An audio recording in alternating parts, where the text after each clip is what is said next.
Assalamualaikum warahmatullahi wabarakatuh.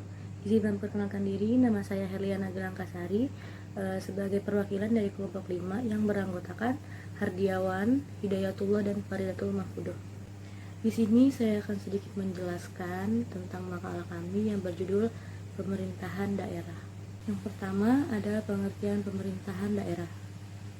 Pemerintahan daerah adalah penyelenggara urusan pemerintahan oleh pemerintahan daerah dan DPRD menurut asas otonomi dan tugas pembantuan dengan prinsip otonomi yang seluas-luasnya dalam sistem dan prinsip negara kesatuan Republik Indonesia sebagaimana dimaksud dalam Undang-Undang Dasar Negara Republik Indonesia tahun 1945. Selanjutnya ada penyelenggara pemerintahan daerah. Penyelenggara pemerintahan daerah adalah pemerintahan daerah dan DPRD pasal 19 ayat 1 Undang-Undang Nomor 32 Tahun 2004 sebagaimana telah diamandemenkan dengan Undang-Undang Nomor 12 Tahun 2008 tentang pemerintahan daerah. Dalam menyelenggarakan pemerintahan menggunakan asas desentralisasi, tugas pembantuan, dan dekonsentrasi sesuai dengan peraturan perundang-undangan pasal 20 ayat 2 Undang-Undang Nomor 32 Tahun 2004 sebagaimana telah diamandemenkan dengan Undang-Undang Nomor 12 Tahun 2008 tentang pemerintahan daerah. Yang pertama, ada mengatur dan mengurusi sendiri urusan pemerintahannya. Yang kedua, memilih pemimpin daerah. Yang ketiga, mengelola aparatur daerah. Yang keempat, mengelola kekayaan daerah.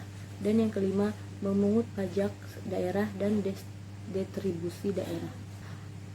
Lalu di samping hak-hak tersebut, daerah juga diberi beberapa kewajiban. Yang pertama, melindungi masyarakat, menjaga persatuan, kesatuan dan kerukunan nasional, serta keutuhan negara kesatuan Republik Indonesia.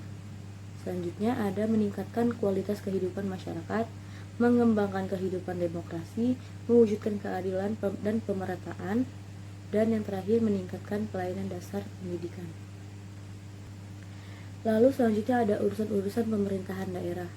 Urusan pemerintahan kabupaten atau kota yang bersifat pilihan meliputi urusan pemerintahan yang secara nyata ada dan berpotensi untuk meningkatkan kesejahteraan masyarakat sesuai dengan kondisi, kekhasan, dan potensi keunggulan daerah yang bersangkutan.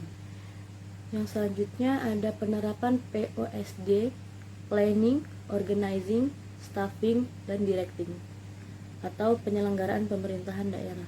Yang pertama, perencanaan adalah proses mendefinisikan tujuan organisasi, membuat strategi untuk mencapai tujuan itu, dan mengembangkan rencana aktivitas kerja organisasi.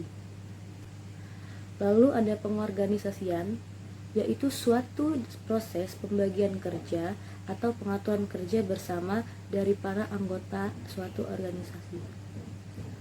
Staffing merupakan salah satu fungsi manajemen berupa penyusunan personalisasi pada suatu organisasi sejak dari merekrut tenaga kerja, pengembangannya sampai dengan usaha agar setiap tenaga petugas memberi daya guna maksimal kepada organisasi. Yang selanjutnya ada directing, yaitu fungsi manajemen yang berhubungan dengan usaha memberi bimbingan, saran, perintah-perintah agar tugas dapat dilaksanakan dengan baik dan benar-benar setuju yang telah ditetapkan semula. Sekian presentasi yang bisa saya sampaikan. Selebihnya terima kasih sudah menonton. Wassalamualaikum warahmatullahi wabarakatuh.